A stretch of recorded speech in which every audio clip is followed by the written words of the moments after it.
Bonjour les amis, alors aujourd'hui on va parler d'une erreur scientifique très particulière dans le Coran, une de mes préférées car il s'agit d'un propos coranique qui passe plutôt inaperçu en général je trouve, mais qui pourtant laisse deviner que celui qui l'a dit ce propos, c'est pas un dieu parfait nommé Allah, mais plutôt un bédouin du 7e siècle sous-éduqué scientifiquement et qui donc ignorait quelles étaient les limites géographiques de la Terre ainsi que sa forme, la taille incommensurable de l'univers autour de cette Terre et enfin l'insignifiance de la Terre par rapport à la taille de cet univers. C'est le sujet dont nous allons parler aujourd'hui dans cette vidéo intitulée Le paradis d'Allah est-il large comme les cieux et la terre?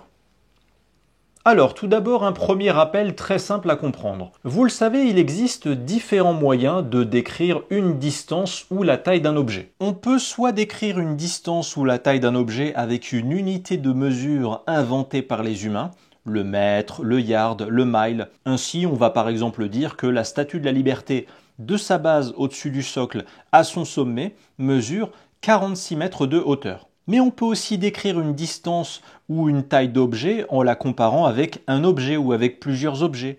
Et donc pour faire une comparaison entre objets, on va par exemple dire que cette même Statue de la Liberté mesure l'équivalent de 187 ballons de basketball empilés les uns sur les autres. Et justement c'est cette façon de comparer la taille d'objets entre eux que l'on retrouve au verset 133 de la Sourate 3, dans lequel Allah décrit la largeur de son paradis. Et hâtez-vous vers le pardon de votre Seigneur et un paradis large comme les cieux et la terre préparés pour les pieux.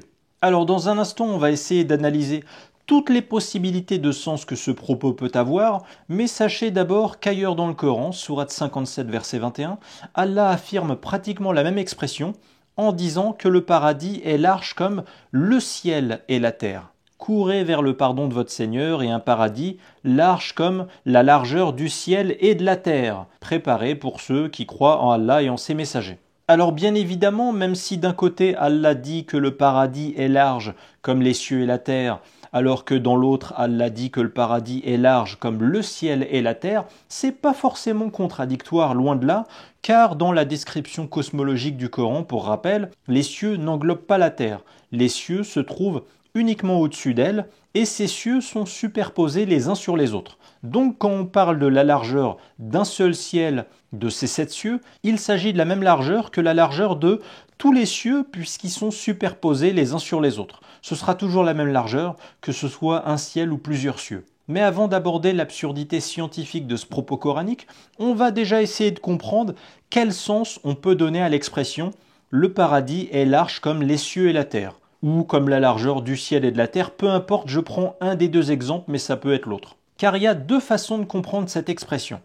Soit cette expression signifie que le paradis est large comme les cieux ou large comme la terre, bref, large soit comme l'un, soit comme l'autre, un peu comme si un jeune homme nommé Alexandre mesure 2 mètres de haut et que je disais « Alexandre est grand comme son père et son oncle ». Oui, car son père mesure 2 mètres et son oncle mesure aussi 2 mètres. Donc dire Alexandre est grand comme son père et son oncle, ça signifie pas que la taille d'Alexandre additionne la taille du père plus la taille de son oncle, car sinon Alexandre mesurait 4 mètres. Non, ça veut juste dire qu'Alexandre, son père et son oncle ont tous les trois la même taille, à savoir 2 mètres. Or, si on est dans la même logique et que la phrase « le paradis est large comme les cieux et la terre » signifiait que le paradis, les cieux et la terre ont tous les trois la même taille, ça signifierait donc que la largeur de la terre serait équivalente à la largeur des cieux.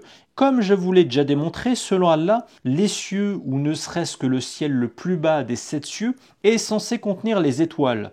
Or, des étoiles, il y en a partout dans l'univers. Ce qui signifie que rien que le ciel le plus bas des 7 cieux dont parle Allah, il représente à lui seul au moins l'univers observable en termes d'espace occupé. Ce qui est évidemment grotesque car l'univers observable contenant les étoiles mesure au moins 880 000 milliards de kilomètres, alors que le diamètre moyen de la Terre est de seulement environ 12 742 km. En comparaison, l'espace occupé par la planète Terre, c'est une poussière de poussière par rapport à la taille de l'univers étoilé dans laquelle se trouve la Terre. Donc par cette petite démonstration lexicologique, je vous prouve que la seule interprétation possible de l'expression coranique que le paradis est large comme les cieux et la terre serait plutôt que la conjonction de coordination et ne signifie pas une équivalence de l'un ou l'autre, donc un signe égal, mais ce et signifie plutôt une énumération qui additionne deux objets à la largeur distincte.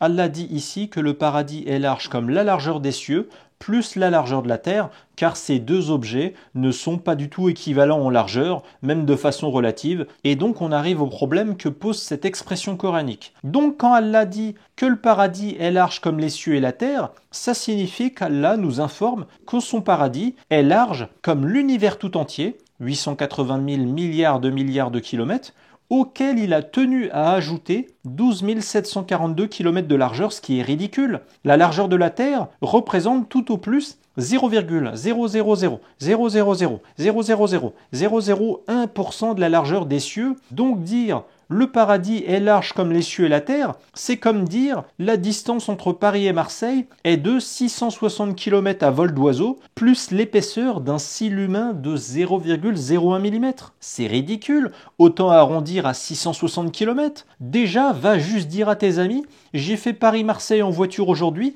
ça a nécessité que je roule durant 660 km plus la largeur d'un grain de riz. Et tu vas voir comment ils vont rigoler et ils vont se dire ta comparaison est bizarre. Cette expression coranique disant que le paradis d'Allah est large comme les cieux et la terre, ça revient donc à dire que le paradis d'Allah est large comme un objet plus 0,0000000000001% de cet objet, ce qui est insignifiant en comparaison. C'est un aveu que l'auteur de cette phrase coranique est un humain qui pensait additionner avec les cieux et la terre, deux objets à un minimum équivalent en termes de largeur ou en termes d'importance. Et encore, je suis gentil, car des observations scientifiques sérieuses depuis le XXe siècle démontrent que l'univers étoilé est en expansion, et donc que sa taille grandit. Ça signifie donc qu'Allah affirme que son paradis est large, comme la largeur de l'univers en expansion, donc qui s'agrandit sans cesse, plus la largeur fixe de la Terre. Donc ça veut dire que la largeur du paradis d'Allah est en expansion. Mais dans ce cas-là, pourquoi Allah explique que la largeur du paradis additionne la largeur d'un immense objet en expansion plus la largeur fixe d'un objet minuscule? Pourquoi la largeur de la Terre avait de l'importance dans cette addition, alors que l'autre objet incommensurablement plus grand est en expansion, ce qui diminue en permanence l'importance de la largeur de la Terre du fait de l'expansion des cieux? Bref, c'est bizarre de nous dire que son paradis serait large comme un objet en expansion plus un objet de taille fixe. Alors il reste une dernière excuse que pourraient utiliser certains défenseurs de l'islam, ce serait de dire que l'expression « le paradis est large comme les cieux et la terre », c'est pas la véritable largeur du paradis au premier degré, d'un point de vue physique et mathématique, mais c'est seulement une largeur métaphorique, voilà, qui servirait à faire comprendre à un public de bédouins à quel point la taille du paradis d'Allah est immense. Mais si c'était le cas, allez admettons, par conséquent, Allah ment dans son Coran. Car si Allah, le connaisseur de tout selon le Coran, si Allah sait que le paradis, large comme la largeur de l'univers plus la largeur de la terre, c'est pas la vérité scientifique au premier degré, et c'est par conséquent juste une taille imaginaire et fictive. Ça signifie donc qu'en affirmant le paradis est large comme les cieux et la terre, Allah est prêt à mentir dans le Coran en inventant une taille fictive à son paradis. Oui, mais si dans le Coran, Allah doit affirmer une largeur physique et mathématique fictive et inventée à son paradis pour expliquer une chose à des bédouins, ça signifie donc qu'Allah contredit ce qu'il a aussi affirmé ailleurs dans le Coran, toujours dans la sourate 3, mais au verset 62, quand Allah prétend avoir transmis un Coran qui serait un récit véridique, et qu'Allah contredit aussi son affirmation sourate 2, verset 119, comme quoi ce qu'il a envoyé avec son prophète Mohammed est la vérité. Donc l'excuse comme quoi Allah va raconter de fausses dimensions au paradis pour créer une métaphore qui va aider des bédouins à imaginer la taille du paradis, ça contredit l'autre parole d'Allah, comme quoi Allah ne dirait que la vérité dans le Coran. Donc le paradis d'Allah, large comme les cieux et la terre, c'est quoi? C'est un récit véridique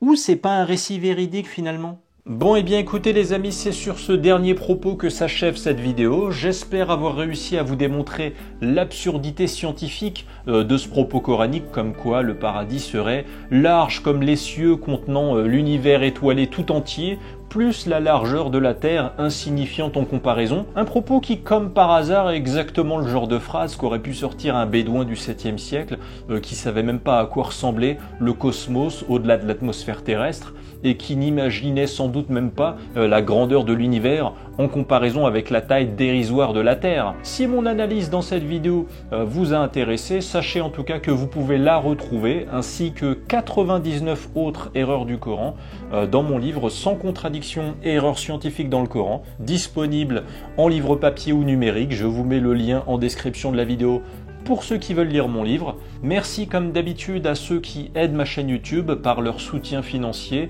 c'est-à-dire ceux parmi vous les spectateurs qui appréciez mon travail et qui êtes allés sur ma page de la plateforme de dons participatifs Tipeee qui permet de faire un don, voilà, si vous le souhaitez. Merci à vous. Abonnez-vous afin de ne surtout pas manquer la prochaine vidéo, ça prend qu'une petite seconde, voilà, vous cliquez sur le bouton s'abonner et hop, vous êtes sûr d'être alerté de toutes les prochaines sorties de vidéos. Prenez soin de vous les amis, merci pour votre attention et je vous dis à très bientôt. Ciao.